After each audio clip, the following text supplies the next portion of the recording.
The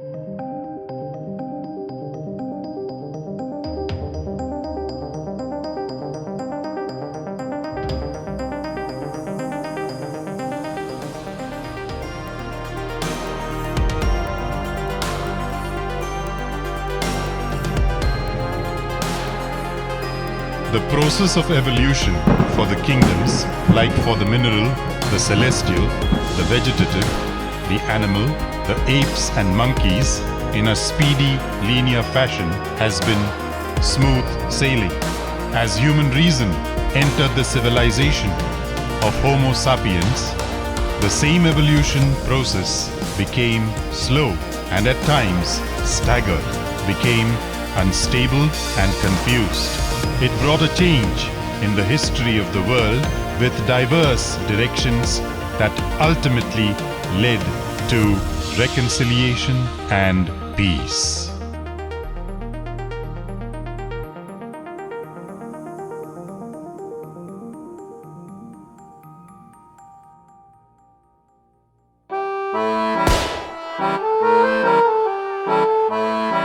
And this change was not achieved overnight and smoothly, but the world has witnessed numerous conflicts, fights, revolutions, and at times wars among the civilizations and nations.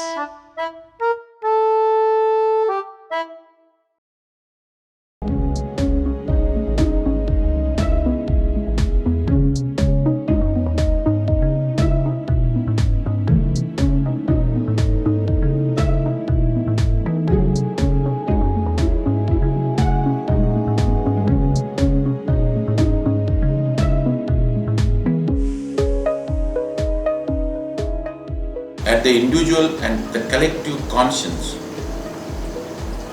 there is that deep-rooted natural aspirations to move towards harmony among diverse species, with each one's autonomous places and space. Each one plays a riddle of violence and non-violence. The world, though looks so gloomy and suspicious and violent today, yet the generation of the day vibrates with a new brightness as they look at the world and India. Therefore, I must ask myself, what is that vision you and me have for the new world, for the new nation, for the global citizenship, or for India? So I think this is the time for us in India to reinvent this concept of a nation given to us by our freedom fighters and led by the father of the nation, Mahatma Gandhi, and elaborated and embraced by Tagore, and then given shape and form by Ambedkar. And I am sure once we pledge to that vision, we shall continuously become a nation as India, not exclusive but inclusive, not keeping outsiders at the other, but inviting the other to be part of this great nation that is in the making. In a society where there is diversity, social harmony and reconciliation is very important. Few strategies for developing this vision of a nation of empowered citizens would have certain characteristics. The first characteristic is that every individual must be guaranteed security and their fundamental human rights. The second is that every community needs to be empowered to decide for their own future, their own development. Nobody should impose development and progress on them. Conflict often happens because of the perceptual differences. People have different perception of the reality, and at the same time people do not have a very comprehensive analysis of the reality. Now, higher education is a space where new models, new ideas, new practices, new paradigms are created. So we need to have organizations, network of organizations probably, and collaboration with lots of people, multidisciplinary approach, creative understanding of what is happening with analytical base and with exposure to reality and critical awareness of the responses to reality and attitude checking, and even at the end a follow-up of a practice. To understand New India, we need to also go back to our roots. India was much larger than the present day India. If we go back to our roots in the Vedas and the Upanishads, Samrachatvam, Samvadakam, Samvomam, Manansi, we are all part of one big human family. And in a family we have a lot of diversity, we have a lot of difference. Diversity helps to enrich each other. Diversity is what makes life possible. I believe the new India needs to be an India that thinks, needs to be an India who goes back to the traditions of critical thinking and dialogue. My vision for New India is that all people should live in love and harmony. India is a vast country with diverse religions, castes, customs, etc. It is our duty to live in peace. It is said that the real enemy is within my soul, that is my pride, anger, greed, etc.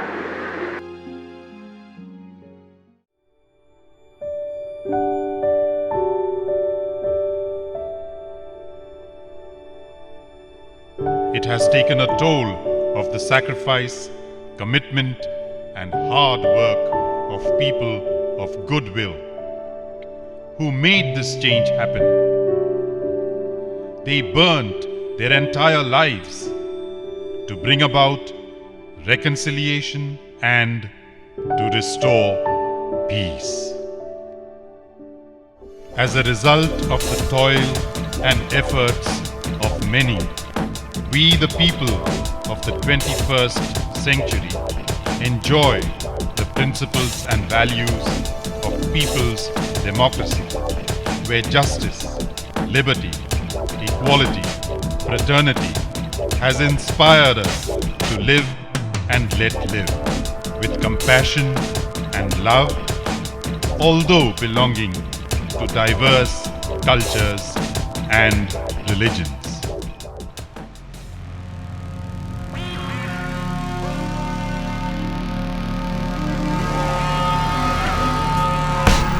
Does today's society appear as progressive and truthful as we believe, or is it that we are grappling with theocracy and hypocrisy?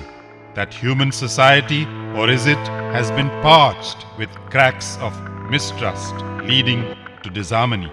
Or is it that brotherhood, sisterhood, and communal harmony are gradually being replaced by fear, anxiety, and hatred in the name of liberalization, privatization, and globalization? Or is it all happening due to crony capitalism spreading its blanket across the world?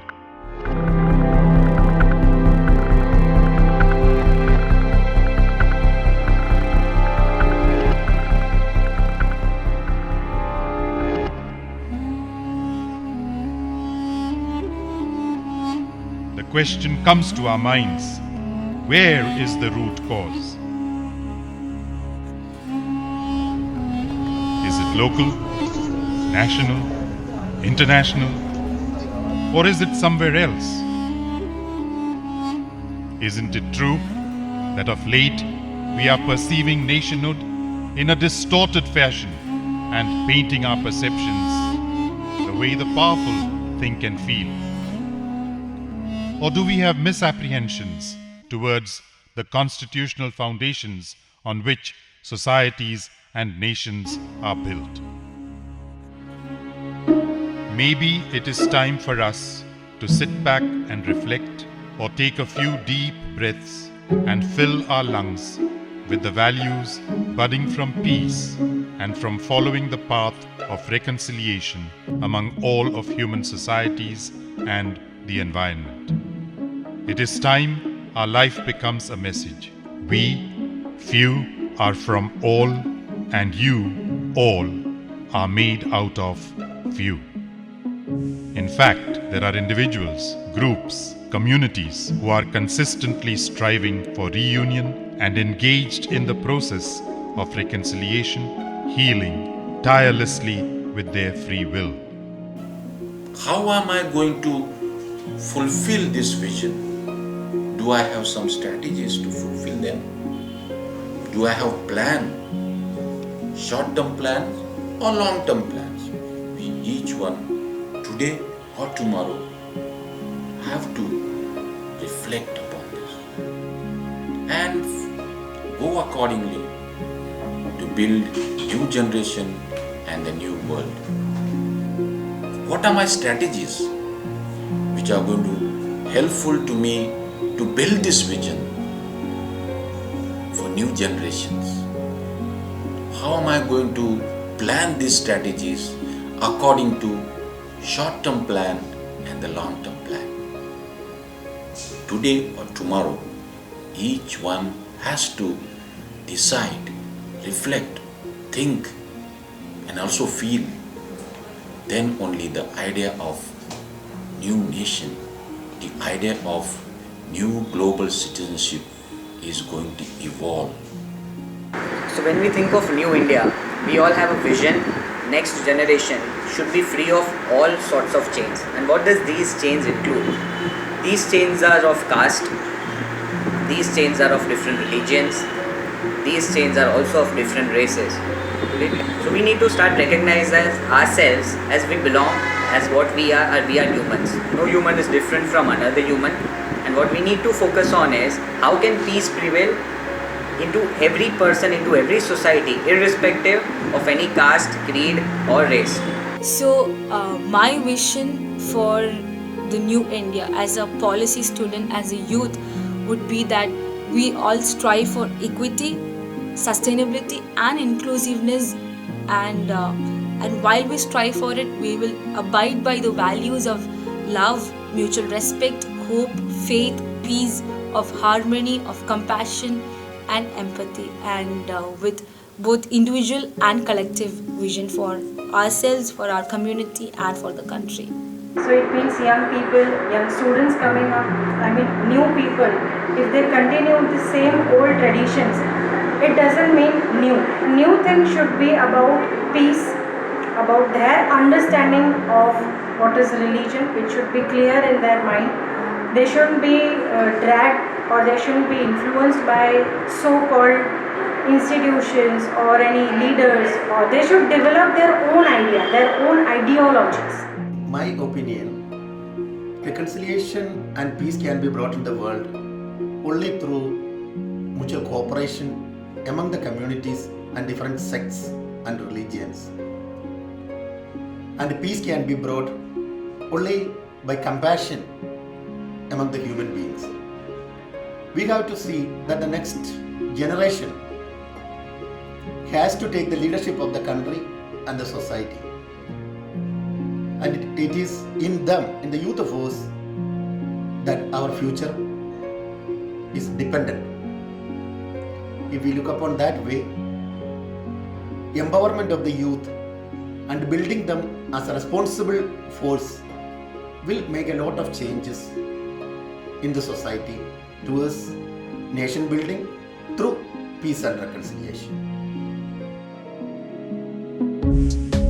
It is time to listen to thousands of whispers and voices, cries of the people thirsty and hungry out there for restoration of human societies rooted in non-violence and reconciliation, compassion and love, and finally, peace.